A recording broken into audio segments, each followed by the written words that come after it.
Hello students, how are you all. कैसे हैं आप लोग।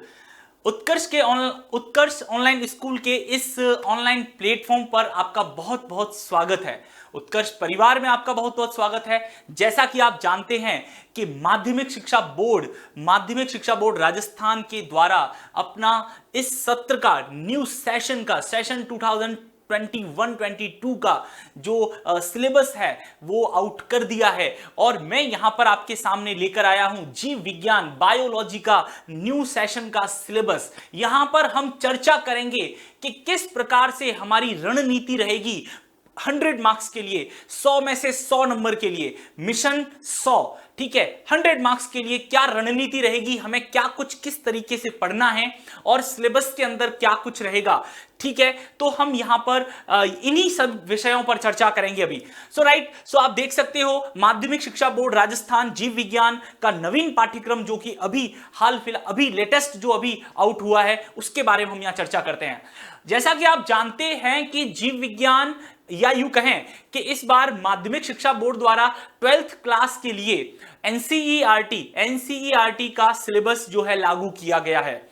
इस सिलेबस के अंतर्गत अगर हम बात करें तो 12th जीव विज्ञान के अंदर 12th बायोलॉजी के अंदर 5 यूनिट होती हैं। कितनी यूनिट हैं? 5। राइट माय डियर, 5 यूनिट हैं और इन 5 यूनिट के अंदर आप देखेंगे किस प्रकार से चैप्टर्स का डिस्ट्रीब्यूशन है ना, किस प्रकार से अलग अलग यूनिट्स के अंदर चैप्टर का डिस्ट्रीब्यूशन है वो यहां पर हम इस सिलेबस के माध्यम से देख रहे हैं। लेकिन मेरी बात एक याद रखना कि उद्देश्य हमारा टारगेट है वो 100 का है, तो इस मिशन 100 को ना भूलें। और मैं ये आपको भरोसा दिलाता हूं, विश्वास दिलाता हूं कि अगर हम एक स्ट्रेटजी या रणनीति बनाकर चले और तरीके से सिस्टमैटिक तरीके से अगर हमने उसको फॉलो किया तो निश्चित रूप से आप 100 में से 100 मार्क्स प्राप्त करेंगे। सो देखिए क्या कुछ है इसके अंदर, देखते हैं। देखिए सबसे पहले हम डिस्कस करेंगे कि जो जीव विज्ञान है, बायोलॉजी जो है एक प्रैक्टिकल सब्जेक्ट है। आप ऐसा सब जानते हैं कि ये प्रैक्टिकल सब्जेक्ट है। इसका मतलब जो हमारा पेपर होता है वो पेपर 2 पार्ट में डिवाइड रहता है और मैं कहूं तो जो मार्क्स जो डिस्ट्रीब्यूशन है वो मार्क्स का डिस्ट्रीब्यूशन तो इवन 3 पार्ट्स में रहता है। ठीक है, तो 2 पार्ट में कैसे है, एक पार्ट जो है वो थ्योरी या सैद्धांतिक भाग है और दूसरा भाग जो है वो प्रैक्टिकल है। क्या है? प्रायोगिक या प्रैक्टिकल है। जैसा कि आप देख पा रहे हैं कि इस नवीन पाठ्यक्रम के अंदर जो आपका सैद्धांतिक भाग है वो 56 मार्क्स का है, 56 नंबर का है और जो प्रायोगिक है वो कितने नंबर का है? 30 नंबर का है। इसमें एक बेनिफिशियल और एक अच्छी चीज ये है कि जो हमारा ये 56 का जो है ये पार्ट, इस 56 में 14 जो मार्क्स हैं ये आपके सेशनल मार्क्स ऐड होते हैं और इस प्रकार टोटल जो पूर्णांक बनता है वो कितना होता है? 70 नंबर का या 70 मार्क्स का होता है। और प्रैक्टिकल जो है वो कितने नंबर का है? 30 नंबर का प्रैक्टिकल होता है। आज की इस परिचर्चा के अंदर हम लोग ये भी देखेंगे कि हमारे जो माध्यमिक शिक्षा बोर्ड के द्वारा जो सिलेबस दिया है उसमें प्रैक्टिकल किस प्रकार से है, कौन कौन से किस तरह का जो बोर्ड का पेपर रहेगा, है ना, बोर्ड का प्रैक्टिकल का पेपर रहेगा, ये भी देखेंगे। कितने मार्क्स डिस्ट्रीब्यूशन जो होता है वो भी हम यहां पर देखने वाले हैं डियर। सो देखिए क्लियर है यहां पर प्रश्न पत्र। आप जानते हैं सैद्धांतिक जो थ्योरी वाला पेपर होगा वो कितने घंटे का होगा? 3.25 घंटे का होगा और 56 मार्क्स का होगा। Right dear. और प्रैक्टिकल का जो पेपर है वो इस सिलेबस के अकॉर्डिंग 3 से 4 घंटे का है, 3 घंटे का रहेगा और 30 अंक का रहेगा। ओके डियर, तो ये सेशनल जो है इसको भी मत भूलना। ठीक है, चलो बढ़ते हैं। नाउ सबसे पहले देखते हैं कि जो हमारी बायोलॉजी के अंदर जो पहली यूनिट है उसका नाम है रिप्रोडक्शन, उसका नाम है जनन। और ये यूनिट जो है हमें कितने अंक देती है, कितने मार्क्स देती है? 11 अंक देती है। बहुत इंपॉर्टेंट है, 11 नंबर और बहुत आसान सी एक यूनिट है जिसके अंतर्गत अगर हम 4 चैप्टर्स को अच्छे से करते हैं, अच्छे से पढ़ते हैं तो हमें 11 अंक के प्रश्न 11 अंक जो है 11 अंक के प्रश्न जो हैं वो हमें यहां से प्राप्त होंगे। पहली यूनिट के अंदर आप देखेंगे 4 चैप्टर हैं, 4 चैप्टर हैं। 4 चैप्टर में सबसे पहला जो चैप्टर है वो है रिप्रोडक्शन इन ऑर्गेनिज्म, जीवों में जनन।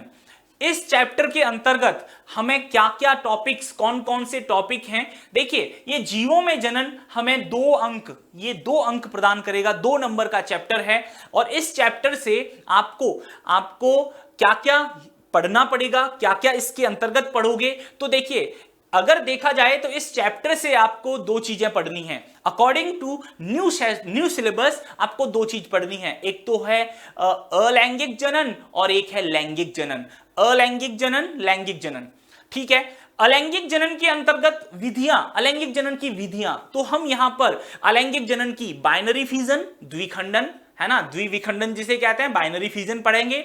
बीजाणु निर्माण, स्पोरुलेशन, बीजाणु निर्माण की विधि, है ना, बीजाणुओं का निर्माण जो होता है वो पढ़ेंगे। कलिका निर्माण मींस मुकुलन, मुकुलन पढ़ते हैं। जैम्यूल के बारे में पढ़ते हैं और कायिक प्रवर्धन पढ़ते हैं और पुनरुद्भवन पढ़ते हैं। तो इसके अंदर आपको ये टॉपिक मिलेंगे। एंड सेकंड जो टॉपिक है, सेकंड जो इसके अंतर्गत जो टॉपिक आता है वो है लैंगिक जनन। तो 2 हैं इसमें, एक तो है अलैंगिक जनन और दूसरा है लैंगिक जनन। ये 2 चीजें इस चैप्टर में। लैंगिक जनन में आपको पता है कि लैंगिक जनन के अंदर युग्मक, अच्छा लैंगिक जनन को आप 3 पार्ट में बांट के पढ़ते हैं।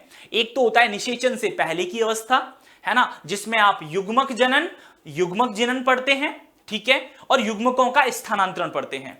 दूसरा जो है वो है निषेचन, तो यहां पर आप क्या पढ़ेंगे, निषेचन टॉपिक पढ़ेंगे, ठीक है। और निषेचन के अंदर दोनों प्रकार, निषेचन के प्रकार, निषेचन क्या होता है, और लास्ट में निषेचन पश्च घटनाएं, निषेचन के बाद क्या होगा, आफ्टर फर्टिलाइजेशन क्या होगा, देन युग्मनज, भ्रूणोद्भव, ये टॉपिक इसके अंतर्गत आएंगे। मतलब आप यहां देख सकते हो युग्मक जनन, फिर इसके अंदर आप कुछ इंपोर्टेंट टॉपिक भी हैं, जैसे जीवों में लैंगिकता, एक लिंगी, द्विलिंगी, एक लिंगाश्रयी, उभय लिंगाश्रयी, समथैलेसी, विषम थैलेसी, ऐसे शब्दों को, ऐसी टर्मिनोलॉजी है, बहुत मोस्ट इंपोर्टेंट, बहुत ही इंपोर्टेंट टर्मिनोलॉजी है, जो आपका बेसिक फंडामेंटल मजबूत करती है, जो आपके क्वेश्चंस को सॉल्व करने में हेल्प करती है, वो भी यहां से आपको प्राप्त होगी। इसके अलावा अंड प्रजक, सजीव प्रजक, है ना, ये सारी चीजें भी इसके अंतर्गत आएंगी। राइट नाउ जो हमारा सेकंड चैप्टर है उसका नाम है पुष्पी पादपों में लैंगिक जनन, sexual reproduction in flowering plant, और ये हमें चैप्टर देता है 4 मार्क्स। कितने मार्क्स देता है, 4 नंबर देता है।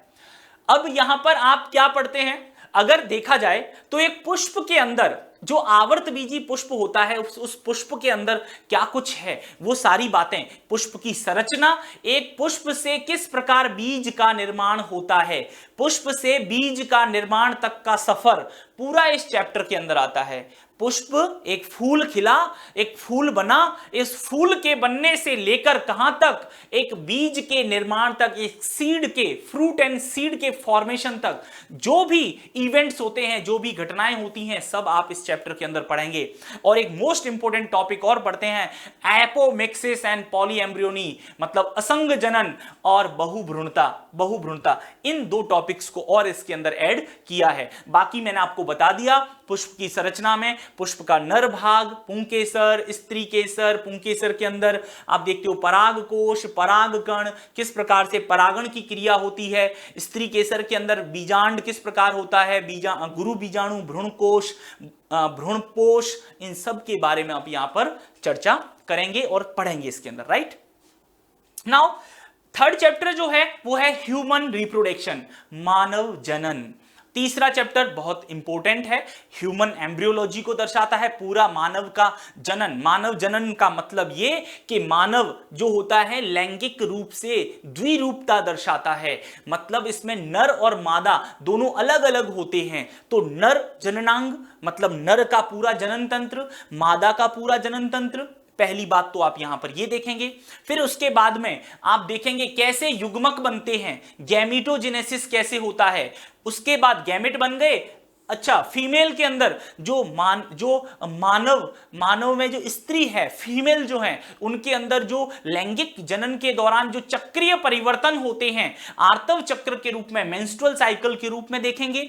और आप निषेचन और इम्प्लांटेशन, कैसे निषेचन के बाद युग्मनज भ्रूण, जो युग्मनज है या जो प्रो एम्ब्रियो है, प्राक भ्रूण है, वो किस तरह से गर्भाशय की आंतरिक भित्ति में अंतर्रोपित होता है, इम्प्लांट होता है, एंड उसके बाद किस प्रकार से भ्रूण का निर्माण होता है, प्रेगनेंसी स्थापित होती है, भ्रूण का निर्माण होता है, पार्ट्यूरेशन मींस प्रसव होता है, और लैक्टेशन होता है, दुग्ध स्त्रवण होता है। तो आप थर्ड चैप्टर के अंदर मानव में जनन के बारे में पढ़ते हैं। इसी प्रकार से फोर्थ चैप्टर जो है वो लेकर आएगा मानव में जनन स्वास्थ्य, रिप्रोडक्टिव हेल्थ। रिप्रोडक्टिव हेल्थ क्या क्या है? रिप्रोडक्टिव हेल्थ है ना, जनन स्वास्थ्य संबंधी समस्याएं क्या हैं और उनके लिए क्या कार्य नीति अपनाई जा रही है, इसके बारे में बात करेंगे। साथ ही साथ आप पढ़ेंगे कि जनसंख्या विस्फोट क्या है, जनसंख्या में जो एक बहुत ज्यादा है ना जो वृद्धि है वो क्या चीज है, कैसे हो रही है, उसके क्या कारण हैं, क्या उसके लिए कोई निवारण है या क्या उसके लिए कोई कार्य, उसको नियंत्रित करने के लिए कोई कार्य किए जा रहे हैं, ये भी आप इसमें पढ़ते हैं। और जन्म नियंत्रण, सगर्भता का चिकित्सकीय समापन, जन्म नियंत्रण और सगर्भता का चिकित्सकीय समापन मींस जो प्रेगनेंसी है, अनवांटेड प्रेगनेंसी जो है उसका मेडिकली टर्मिनेशन कैसे कर सकते हैं आप, चिकित्सकीय रूप से उसको कैसे टर्मिनेट कर सकते हैं, इसके बारे में चर्चा करेंगे। एंड फाइनली आप इस चैप्टर में एसटीडीज एंड स्टेरिलिटी के बारे में बात करेंगे कि यौन संचरित रोग एसटीडीज क्या होते हैं और साथ ही साथ में स्टेरिलिटी क्या होती है, मानव के अंदर बंध्यता क्या होती है, आईवीएफ टेक्नोलॉजी के बारे में पढ़ेंगे आप, है ना, इन विट्रो फर्टिलाइजेशन जो होता है आईवीएफ, उसके बारे में भी हम यहां पर चैप्टर में चर्चा करेंगे। तो इस तरह से ये हमारी पहली यूनिट होती है जो आपको देती है पूरे कितने 11 नंबर देती है, राइट, और इस चैप्टर से आपको प्राप्त होते हैं 2 नंबर। Is it clear? समझे? देखो बेटा, बायोलॉजी की एक खास बात है, बायोलॉजी एक इंटरेस्टिंग सब्जेक्ट है। क्यों? क्योंकि बायोलॉजी हमें अपने बारे में, खुद के बारे में बताता है। समझे बात को? तो यहां पर ना केवल आपका जो इंटेलिजेंसी है ना, आपकी जो योग्यता है उसका निर्माण होता है, उसमें वृद्धि होती है, अपितु जीव विज्ञान आपको आपके अपने आप से स्वयं से इंट्रोड्यूस कराता है, जिससे कि आप अपने बारे में जान सकें, समझ सकें। इसलिए भी जीव विज्ञान बहुत महत्वपूर्ण है। ओके, अब देखते हैं सेकंड यूनिट की ओर। यहां पर आपने मानव के बारे में भी सीखा, मानव के जनन के बारे में भी देखा, मानव जनन स्वास्थ्य के बारे में भी समझा। सेकंड यूनिट जो है वो हमारी है आनुवांशिकी और विकास से संबंधित। सेकंड यूनिट है आनुवांशिकी और विकास मींस जेनेटिक्स एंड इवोल्यूशन, और ये बहुत महत्वपूर्ण यूनिट है जो हमें देने वाली है कितने 14 मार्क्स देने वाली है दोस्तों, 14 नंबर देने वाली है। कौन सी? आनुवंशिकी और विकास। देखिए, मैं नहीं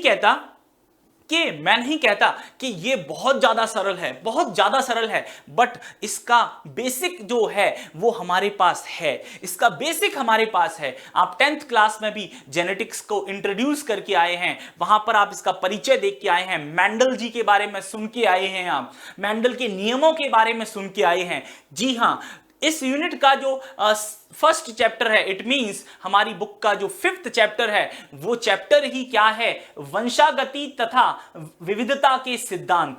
समझ गए बात को? मींस इनहेरिटेंस एंड वेरिएशंस जो होते हैं उसके प्रिंसिपल्स के बारे में हम यहां चर्चा करेंगे, और ये चैप्टर हमें पूरे 5 मार्क्स देता है। कितने मार्क्स? 5 मार्क्स। और इस चैप्टर के अंतर्गत आप पढ़ते हैं मेंडलिज्म पढ़ते हैं, मतलब मेंडल ने कौन कौन से नियम दिए, मेंडल के द्वारा दिए गए वंशागति के नियम, जिसमें 1 जीन की वंशागति, 2 जीन की वंशागति, इन विषयों पर भी हम यहां पर चर्चा करते हैं। 1 जीनी वंशागति, 2 जीनी वंशागति, राइट। साथ ही साथ में मेंडल साहब के बाद में जो मॉर्गन के द्वारा प्रयोग किए गए, या हम कहें यूगोडी ब्रेज के द्वारा, या ये मैं कहूं कि कॉल शेरमॉक के द्वारा, कॉल कॉरेंस के द्वारा, डी ब्रिज के द्वारा जो मेंडल के नियमों को फिर से खोजा गया और अपूर्ण प्रभाविता, सह प्रभाविता जैसी चीजें आई, उनके बारे में भी हम यहां पर चर्चा करेंगे। साथ ही साथ इस चैप्टर के अंदर हम देखेंगे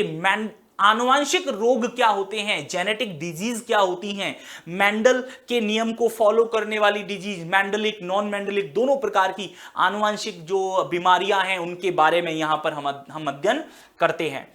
नाउ जो चैप्टर इसके बाद में 6, इसी यूनिट का जो अगला चैप्टर है, चैप्टर नंबर 6, वो बहुत मोस्ट इंपोर्टेंट होता है। और देखिए उसके मार्क्स भी बहुत अच्छे हैं, चैप्टर भी 6 और उसके अंक भी 6।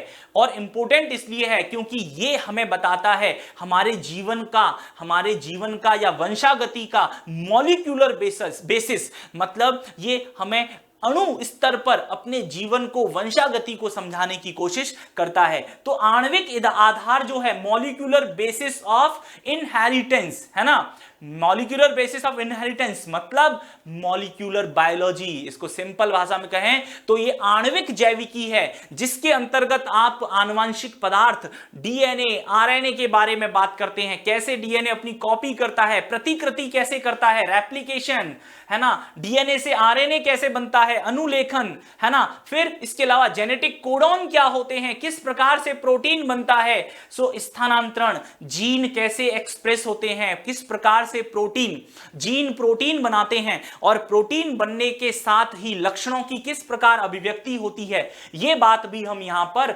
देखते हैं बच्चों। ओके डियर, नाउ उसके बाद में दो बहुत इंपॉर्टेंट परियोजनाएं, एक तो बहुत इंपॉर्टेंट है HGP, human genome project. Human genome project मतलब मानव का पूरा, मानव की मॉलिक्यूलर कुंडली, मानव की जेनेटिकल कुंडली, है ना। हम लोग तो देखते हैं कुंडली कौन सी होती है, अब तक तो हम लोग कैसी कुंडली की बात करते हैं, जो एक पंडित जी के द्वारा कुंडली बनाई जाती है आपके या किसी एस्ट्रोलॉजर्स के द्वारा बनाई जाती है, किसके आधार पर, आप देखते हैं आपके नक्षत्रों के आधार पर। लेकिन यहां पर जो कुंडली बन रही है वो कैसी है, वो पूरे जीनोम की कुंडली है, मॉलिक्यूलर कुंडली है ना, या फिर कह सकते हैं जेनेटिकल कुंडली है। और साथ ही साथ यहां एक और महत्वपूर्ण चीज पढ़ेंगे, डीएनए फिंगरप्रिंटिंग, जिनके आप नाम सुनते हैं, डीएनए फिंगरप्रिंटिंग आप नाम सुनते हैं, है ना, विभिन्न प्रकार के आप चैनल्स के विभिन्न प्रकार के प्रोग्राम्स होते हैं उनके अंदर डीएनए फिंगरप्रिंटिंग का नाम सुनते हैं, उसका यहां पर हम अध्ययन करेंगे। क्या है डीएनए फिंगरप्रिंटिंग, कौन लेके आया इंडिया में इसको, और क्या काम आता है, और इस किस लिए यूज किया जाता है। ओके डियर, तो ये चैप्टर 6 होता है सेकेंड यूनिट का। 7वां जो अध्याय है, 7th चैप्टर जो है वो है विकास से संबंधित, जिसका नाम है इवोल्यूशन या विकास।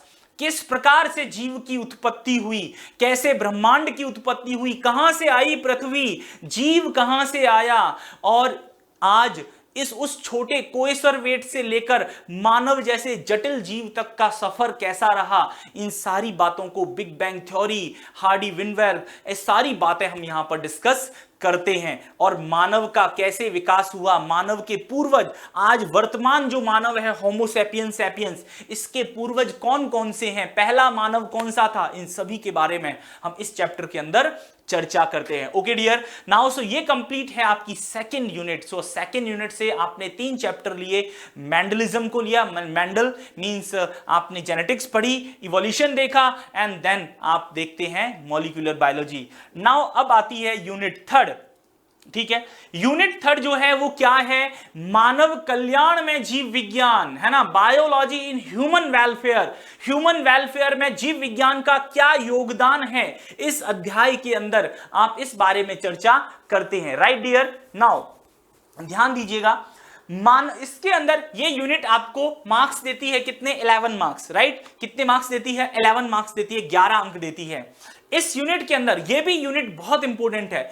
इस यूनिट का जो फर्स्ट चैप्टर, मतलब चैप्टर नंबर जो 8 आएगा, उसका नाम है मानव जनन, मानव स्वास्थ्य, है ना, मानव स्वास्थ्य और रोग, मतलब ह्यूमन हेल्थ एंड डिजीज, मानव का स्वास्थ्य, मानव में कौन कौन से अस्वास्थ्य की स्थिति में कौन कौन से रोग हो सकते हैं, इन रोगों में विषाणु जनित, जीवाणु जनित, कवक जनित, प्रोटोजोआ जनित, हेलमिंथेस कृमि जनित रोग, इन सभी रोगों के बारे में हम चर्चा करते हैं। कौन उत्पन्न करता है, कौन उसका वेक्टर है, वाहक कौन है, क्या लक्षण होते हैं, कैसे इनका निदान हो सकता है, डायग्नोस कैसे हो सकता है, और इनका उपचार क्या रहेगा, और क्या सावधानी बरतनी चाहिए। तो इस यूनिट के first chapter means chapter number 8 human health and disease से आप मानव के रोगों के बारे में, मानव स्वास्थ्य के बारे में ज्ञान प्राप्त करते हैं। साथ ही साथ रोग हो भी गया तो इसके लिए हमारे शरीर में कोई प्रतिरोधक क्षमता है, क्या प्रतिरोधकता है,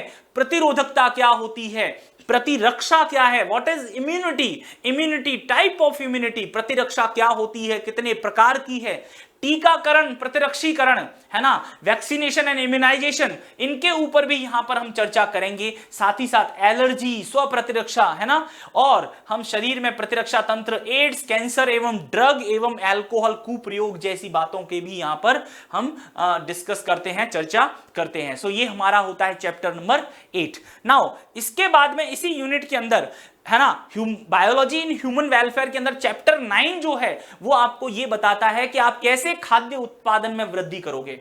ठीक है, समझ रहे हो कि खाद्य उत्पादन में कैसे वृद्धि की जाए, बढ़ती हुई जनसंख्या को कैसे भोजन उपलब्ध कराया जाए। तो इसके लिए इस चैप्टर के अंदर, है ना, ये चैप्टर नंबर 9 जो है खाद्य उत्पादन में वृद्धि की कार्य नीति, जो चैप्टर कितने नंबर देगा, 3 नंबर देगा। और आपसे ये सीखेंगे कि किस प्रकार से आप देखते हैं इतनी जनसंख्या होने के बावजूद भी हमें सब चीजें उपलब्ध होती हैं, हमें दूध भी उपलब्ध होता है, हमें दही भी उपलब्ध हो जाता है, हमें छाछ भी उपलब्ध हो जाती है, हमें पनीर भी उपलब्ध हो जाता है, चीज, बटर, एवरीथिंग, जो भी मिल्क प्रोडक्ट हैं सारे, और बहुत सारी मिठाइयां, है ना, वो भी सारी उपलब्ध हो जाती हैं। कैसे कैसे और इसके साथ साथ आप देखिए कितने प्रकार के प्रोटीन्स, आप देखते हैं प्रोटीन, है ना, वो भी जो एसेंशियल प्रोटीन्स है वो भी हमें उपलब्ध होते हैं। कैसे, है ना, कैसे उपलब्ध होते हैं? तो जीव विज्ञान के अंदर ऐसी क्या क्या एक भंडार है ना, कहते हैं ना अन्नपूर्णा वाला भंडार, वो भी भंडार है इसके अंदर, जो हमें क्या देता है, खाद्य उत्पादन में वृद्धि प्रदान करता है। जैसे पशुपालन, डेयरी उद्योग, है ना, आप पशुपालन के अंदर देखिए हमारे पास में हमने एनिमल ब्रीडिंग के अंतर्गत कैसी कैसे जंतुओं का निर्माण किया है, कैसे कैसे अधिक उच्च दुग्ध उत्पादन क्षमता वाली गाय भैंसों का उत्पादन का निर्माण किया है। तो वही बात, डेयरी फार्म प्रबंधन, साथ में पोल्ट्री, है ना, कुक्कुट पालन, मुर्गी पालन, वहां और भी कई सारे, बतख पालन, तो कुक्कुट फार्म, है ना, और पशु प्रजनन मींस एनिमल हस्बेंड्री, राइट। सो यहां पर ब्रीडिंग भी कह सकते हैं, मधुमक्खी पालन भी आता है इसमें, मछली पालन भी आता है, पादप प्रजनन के द्वारा आपने विभिन्न प्रकार की प्लांट्स की वैरायटी बनाई है, इसके बारे में अध्ययन करेंगे। रोग प्रतिरोधक क्षमताओं वाले पादप, ऐसे पादप जिनके अंदर रोगों का संक्रमण नहीं हो सकता, है ना, संक्रमण से रक्षा होती है, उनके बारे में। पीड़क का किस प्रकार से कंट्रोल कर सकते हैं, है ना, साथ ही साथ आप उन्नत खाद्य गुणवत्ता के लिए पादप प्रजनन करते हैं, ऊतक संवर्धन, एकल कोशिका प्रोटीन जैसे टॉपिक जो हैं हम इस चैप्टर के अंदर डिस्कस करते हैं। चैप्टर नंबर 9 जो हमें मार्क्स देगा, 3 नंबर देगा, राइट। नाउ बढ़ते हैं नेक्स्ट, इसी यूनिट का थर्ड यूनिट का कौन सा chapter, third chapter, that is chapter number 10। और क्या कहता है, मानव कल्याण में सूक्ष्म जीव। लो भाई, सूक्ष्म जीव भी मानव के काम आता है, सूक्ष्म जीव भी मानव कल्याण में भाग लेता है, ह्यूमन वेलफेयर में पार्टिसिपेट करता है। कौन? सूक्ष्म जीव। सूक्ष्म जीव मानव कल्याण में भाग लेता है ना। तो किस तरह से मानव कल्याण, आप देखते हैं सूक्ष्म जीवों के द्वारा अंग प्रत्यारोपण के लिए साइक्लोस्पोरिन ए, स्टेटिन, कोलेस्ट्रॉल को हटाने के लिए स्टेटिन, विभिन्न प्रकार के एसिटिक एसिड, सिट्रिक एसिड, है ना, एसिड्स, और सबसे बड़ी बात पौराणिक समय से आ रहा है किण्वन, है ना, किण्वन द्वारा अल्कोहल बनाना, शुगर से अल्कोहल बनाना, इवन यहां तक कि दूध से दही बनाना, है ना, दूध से दही बनाना। कौन, किसका रोल है? सूक्ष्म जीव का। तो इस चैप्टर में आप इन सब चीजों के बारे में बात करेंगे, है ना। औद्योगिक उत्पादों के में सूक्ष्म जीव किस तरह से काम आता है, बायोगैस ईंधन के रूप में किस तरह से काम आता है, फ्यूल में किस तरह से काम आते हैं सूक्ष्म जीव, एज अ फर्टिलाइजर भी सूक्ष्म जीव काम आते हैं। मतलब आप यूरिया, डीएपी काम में लेते हैं रासायनिक उर्वरक के तौर पर उस नाइट्रोजन की मात्रा को देने के लिए, तो आपके पास में साइनोबैक्टीरिया लाइक एनाबिना नॉस्टॉक जैसे जैविक जीव भी हैं, जो आपकी फसल को, आपकी खेत को कोई किसी प्रकार का कोई नुकसान नहीं करते, तो उनके बात भी और उत्पादकता को भी बढ़ाते हैं। तो ऐसे किस प्रकार से सूक्ष्म जीव हमारे काम आते हैं, मानव के लिए किस ह्यूमन वेलफेयर में कहां काम आते हैं, इस चैप्टर के अंदर आप ये बात डिस्कस करेंगे। सो ये हमारी 3 यूनिट कंप्लीट होती हैं। नाउ अब आती है यूनिट 4, बायोटेक्नोलॉजी। बहुत इंपॉर्टेंट टेक्नोलॉजी है और पूरे मार्क्स देगी, 8 नंबर देगी, है ना, जिसमें 4-4 नंबर के 2 चैप्टर हैं। पहला चैप्टर जो है उसमें बायोटेक्नोलॉजी, देखो यहां इस यूनिट के अंदर आप बायोटेक्नोलॉजी का A to Z सब पढ़ लोगे। बायोटेक्नोलॉजी क्या है, उसके प्रिंसिपल क्या हैं, सिद्धांत क्या हैं, उसका प्रोसेस क्या है एंड इसके एप्लीकेशंस क्या हैं, इन 3 चीजों के बारे में हम यहां पर चर्चा करते हैं। चैप्टर नंबर 11 के अंदर आप देखते हैं कि बायोटेक्नोलॉजी के प्रिंसिपल और उसके प्रोसेस क्या हैं, तो आप इसके सिद्धांत और प्रक्रम के बारे में बात करेंगे, जिसके अंदर genetic engineering, chemical engineering, rDNA technology, इन सब पर विषयों पर आप यहां पर चर्चा करते हैं। ठीक है भाई, क्लियर है? चलें अब बढ़ते हैं अगला चैप्टर, जो कि किससे संबंधित है, एप्लीकेशंस ऑफ बायोटेक्नोलॉजी मींस जैव प्रौद्योगिकी के उपयोग से संबंधित है, और यह भी हमें 4 मार्क्स देता है। यहां से आपके लिए क्वेश्चन किस तरह का आएगा, 4 मार्क्स के अंदर आपसे क्वेश्चन बायोटेक्नोलॉजी के अनुप्रयोगों पर आधारित क्वेश्चन दिया जाता है, जिसमें आप देखिए इंसुलिन जो मधुमेह रोग का, मधुमेह जो डायबिटीज है उसके कंट्रोल के लिए जो इंसुलिन भी हमने बना दी, जेनेटिकली मॉडिफाइड इंसुलिन, तो इंसुलिन का निर्माण कैसे होता है, चिकित्सा के अंदर बायोटेक्नोलॉजी किस प्रकार काम आती है, कृषि में किस तरह से काम आती है, कृषि में, है ना, और आप जीन थेरेपी, आणविक निदान, मतलब आप देखो मॉलिक्यूलर बेसिस पर आप आणविक स्तर पर रोगों की जांच कर सकते हैं, जैसे पीसीआर। आप देखिए कोरोना काल के अंदर, कोरोना की जांच के अंदर आपने एक बहुत अच्छा सुना था, क्या सुना आपने, पीसीआर, है ना, सॉरी आपने पीसीआर टेस्ट भी सुना था, PCR polymer chain reaction, RTPCR test भी सुना था। तो ये सारी टेक्निक्स, आणविक निदान, एलाइजा भी सुना था आपने, है ना, तो इन सब के बारे में ये मॉलिक्यूलर जो डायग्नोस होते हैं वो आप इसके यहां पर आप पढ़ोगे। साथ ही साथ आप transgenic animal and transgenic plants के बारे में और जो इनके बारे में यहां पर डिस्कस करेंगे। नाउ सो ये यूनिट होती है 4th, and now last unit, ये लास्ट यूनिट देने वाली है हमें 12 नंबर और बहुत इंपॉर्टेंट है, which is related to the हमारे चारों तरफ जो एनवायरमेंट है, पर्यावरण जो है उससे संबंधित है, और नाम है इकोलॉजी के अंदर आप 4 चैप्टर देखते हैं, जिसमें पहला चैप्टर जो है वो हमारा जीव और समष्टि, इंडिविजुअल एंड पॉपुलेशन से रिलेटेड है, और ये चैप्टर हमें देगा पूरे 4 नंबर। कितने नंबर? 4। जीव और समष्टि आप देखेंगे, यहां पर आप जीव के बारे में पढ़ेंगे, जीव का पर्यावरण के साथ क्या संबंध है उसके बारे में पढ़ेंगे, पर्यावरण के मुख्य घटक कौन कौन से हैं, प्रमुख जैविक अजैविक घटक, इनके बारे में आप पढ़ेंगे यहां पर, है ना, और किस प्रकार से जीवों में अनुकूलन होता है, समष्टियां क्या हैं, उनके गुण क्या होते हैं, कैसे वृद्धि करती हैं, ये सारी बातें भी यहां पर और समष्टि आपस में किस प्रकार से एक कोरिलेशन रखती हैं, एक इंटरेक्शन करती हैं, है ना, एक दूसरे के साथ में plus plus, plus minus, minus minus, 0 0 0 plus, है ना, -0, ऐसे कई प्रकार के रिलेशन जो होते हैं उन सब के बारे में भी हम यहां चर्चा करेंगे। ओके डियर, नाउ जो 14 चैप्टर है वो चैप्टर हमें भी 4 मार्क्स देगा, और मोस्ट इंपोर्टेंट है इकोसिस्टम। चैप्टर क्या है? इकोसिस्टम चैप्टर है, इकोसिस्टम, राइट, पारितंत्र या इकोसिस्टम। यहां देखेंगे कि पारितंत्र की संरचना कैसी होती है, क्रियाशीलता क्या है, उत्पादकता किसे कहते हैं, प्रोडक्टिविटी क्या होती है, अपघटन क्या होता है, कैसे ऊर्जा का प्रवाह होता है ना, प्रवाह मतलब ऊर्जा कैसे एक स्तर से दूसरे पोषी स्तर में, दूसरे से तीसरे पोषी स्तर में पहुंचती है ना, और कितनी पहुंचती है, पारिस्थितिकी पिरामिड या स्तूप क्या होते हैं, पारिस्थितिकी इकोलॉजिकल सक्सेशन क्या होता है ना, पोषण चक्र क्या है, और पारितंत्र भी हमें कुछ पारितंत्र की सर्विसेज मींस कह सकते हैं इकोलॉजिकल सर्विसेज के बारे में भी हम यहां पर डिस्कस करते हैं। ओके डियर, नाउ नेक्स्ट देखिए, इसका जो नेक्स्ट चैप्टर है chapter number 15, that is biodiversity and conservation. हमारे चारों तरफ जो जीवों में विविधता है उसके बारे में बात करेंगे कि बायोडाइवर्सिटी क्या होती है, कितने प्रकार की होती है, और उसका कंजर्वेशन या उसका संरक्षण कैसे किया जाए। तो ये भी यहां पर हमें 2 मार्क्स देता है। ठीक है, इसके अंतर्गत हम पूरा संरक्षण, जैव विविधता के कंप्लीट बारे में पढ़ते हैं, जैव विविधता की सारी जानकारी यहां पे हमें प्राप्त होती है। नाउ चैप्टर 16 जो हमारी इस एनसीईआरटी 12th की सिलेबस में जो बुक का सबसे लास्ट चैप्टर है, दैट इज चैप्टर 16 जो है एनवायरमेंटल इश्यूज, मतलब पर्यावरण के मुद्दे क्या क्या हैं, पर्यावरण के मुद्दे भाई बहुत कॉमन है। और आप देखते हो नाउ अ डे जितने भी कंपटीशन एग्जाम होते हैं, अगर एनवायरमेंट से क्वेश्चन आए ऐसा हो ही नहीं सकता। चाहे जल प्रदूषण ले लो, चाहे वायु प्रदूषण ले लो, चाहे नाभिकीय प्रदूषण ले लो, न्यूक्लियर पॉल्यूशन ले लो, आप चाहे वो ध्वनि प्रदूषण ले लो, आप ग्लोबल वार्मिंग ले लो, आप हरित ग्रह प्रभाव ले लो, आप ओजोन अपक्षय ले लो, ये सारी चीजें हम यहां पर डिस्कस करने वाले हैं। सारी चीजें वनोन्मूलन तक, डिफॉरेस्टेशन तक।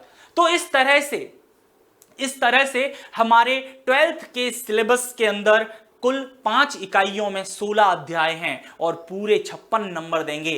दावा है मेरा, अगर हमने तरीके से पढ़ लिया ना अच्छे से, तो 56 में से 1 इंच नंबर भी कम नहीं होगा। समझ लेना इस चीज को, ठीक है। तो ये यहां पर हमारा सिलेबस था थ्योरी का। नाउ आगे हम देखते हैं कि किस प्रकार से हमारा प्रैक्टिकल का सिलेबस होगा।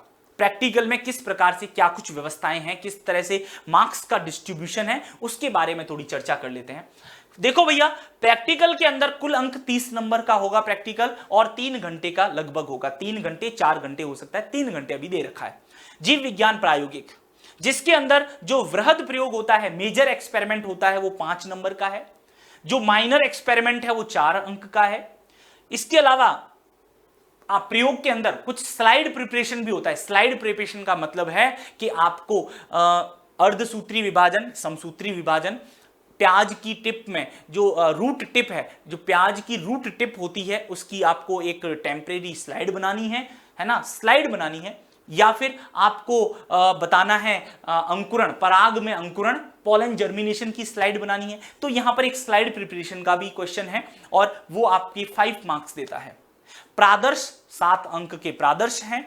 जो इन्वेस्टिगेशन प्रोजेक्ट होता है, आपको कोई एक प्रोजेक्ट दिया जाता है जिस पर आपको इन्वेस्टिगेटरी एनालिसिस करना है, आपको उस पर अनुसंधानात्मक परियोजना दी जाती है जिसमें आपको अनुसंधान करना है, उस पर एक आपको प्रेजेंटेशन तैयार करना होता है, एक फाइल बनानी होती है, और उससे संबंधित कोई भी मॉडल चार्ट वो बनाना होता है, जिसमें आपको 5 अंक प्राप्त होते हैं। 2 अंक प्रेजेंटेशन के, 2 अंक आपके प्रस्तुतिकरण के, समझ गए, और 2 अंक जो होते हैं वो आपके जो मॉडल है उसके, और 1 अंक जो होता है वाइवा का होता है। और लास्ट होता है प्रायोगिक कार्य और मौखिक, means practical, record and viva, जिसके टोटल 4 अंक होते हैं। 2 अंक प्रायोगिक रिकॉर्ड के, 2 अंक जो होते हैं वो मौखिक के होते हैं। इस प्रकार से ये 30 अंक का आपका क्या होता है, प्रैक्टिकल होता है। निश्चित रूप से इन प्रैक्टिकल के अंक भी हमारे लिए बहुत महत्वपूर्ण होते हैं। तो ये हमारा प्रैक्टिकल का जो है नया जो है एक पैटर्न आया है, राइट डियर। चलिए अब सबसे इंपॉर्टेंट बात मेरी तरफ से कि हमें बोर्ड की एग्जाम में मिशन 100 को पाना है, प्राप्त करना है, और उसके लिए हमें क्या चाहिए, कुछ टिप्स चाहिए। हर स्टूडेंट हर बार कहता है सर कुछ टिप्स दीजिए, हाँ हम कैसे तैयारी करें। तो तैयारी का सबसे पहला जो मंत्र है वो क्या है कि विद्यार्थी को नियमित अध्ययन करना चाहिए। आपको अपनी क्लासेस में बिल्कुल भी किसी प्रकार की कोई अनियमितता नहीं दर्शानी चाहिए। नियमित तरीके से क्लास अटेंड करो, नियमित तरीके से पढ़ो, और उसका दोहरान भी करते रहो। जब भी वक्त मिले उसको दोहराते रहो। आप सोचते हैं मैंने एक बार पढ़ लिया, 2 महीने बाद आप उसको खोल के देखेंगे तो आपको वहां पर कुछ सूना सूना सा लगेगा, है ना। ध्यान रखना, सूना सूना मतलब सुना सुना भी लग सकता है और सूना सूना भी लग सकता है, दोनों ही स्थिति आपके साथ हो सकती है। समस्या का तुरंत समाधान करें, बिल्कुल सही कहा। ध्यान रखें, अगर कहीं पर भी कोई डाउट होता है, कहीं अगर कोई समस्या होती है, तो उसको तुरंत उसका समाधान ढूंढें जब तक कि वो एक खतरनाक चीज बने। Is it clear. एंड लिख कर याद करें, लिख कर याद करना है, चित्र बनाने का अभ्यास करना है आपको। और दूसरी चीज, मॉडल प्रश्न पत्र को समय सीमा पर आपको जितने भी टेस्ट होते हैं उन टेस्ट को टाइम टू टाइम आपको देना है। समानता रखने वाले शब्दों में आपको अंतर करना है, और कई तकनीकी शब्द जो होते हैं उनके अंदर भी उनको भी याद करना है, ध्यान रखना है आपको। और परीक्षा से पहले पूरे विषय वस्तु को रिवाइज करना है, और जो भी आपके डायग्राम्स होते हैं उनको भी बनाने की प्रैक्टिस करनी है। Okay dear.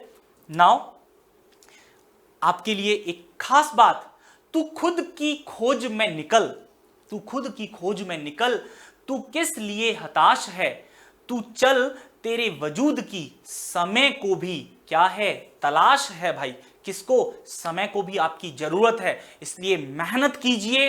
और हार्ड वर्क का कोई भी विकल्प नहीं है, सफलता की कोई शॉर्टकट नहीं होती, ध्यान रखिएगा। सफलता मेहनत से ही प्राप्त होती है, तो शॉर्टकट के चक्कर में नहीं, हार्ड वर्क से और स्मार्ट वर्क का दोनों का एक कॉम्बो बनाकर हम बोर्ड के विद्यार्थी अपनी अपनी सफलता हासिल करेंगे। So thank you so much, thank you so much. ये आपका बोर्ड का सिलेबस है, माध्यमिक शिक्षा बोर्ड राजस्थान के लिए। Thank you so much.